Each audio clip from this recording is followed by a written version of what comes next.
नीरव रहिबा द्वारा एवं कम कहवा द्वारा केवल आमर कथा नियंत्रण हुए नहीं बरं यह आमर जीवन शक्ति को मध्य संरक्षण करे। नीरवता प्रायतः आमको अजथा विवाद एवं सेथिरे उपजुथिबा बड़ समस्यारू रक्षा करे। विपरीत जो माने अभ्यास जोगु नीरव रही पारंती नहीं निजर बुद्धिमत्ता देखाइबा पई गोटे बदल रे 10टी उत्तर दियंती सेमाने बड़ असुविधार पड़िबार संभावना थाए। नीरव रहिबा द्वारा मध्य भाव प्रकाश करा जाए। एथिपाई कौनसी भाषार आवश्यकता नहीं एवं एहार प्रभाव मध्य देखा जाए।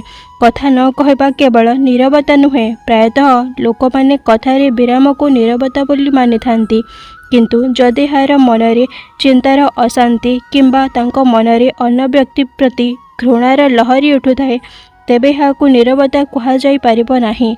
बाणी उपरि नियंत्रण केवल बाह्य नीरवता एवं मनर नीरवता आभ्यंतरण नीरवता।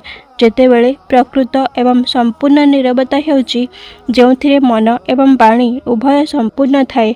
नीरवता आमर इंद्रिय को नियंत्रण करिथाए। बाणी माध्यम खर्च हेउथिबा शक्ति संरक्षित हुए। तेणु कहा जाए जो व्यक्ति निज मुख एवं जीभ को नियंत्रण करती से निज आत्मा को अनेक असुविधार रक्षा करती। किंतु सबुबेले नीरव रहिबा मध्य आवश्यक नुहे। आवश्यक स्थले कहवा उचित, कठोर शब्द निजको प्रकाश करने उचित एवं यथा संभव अजथा जुक्ति दूरे रहिबा उचित।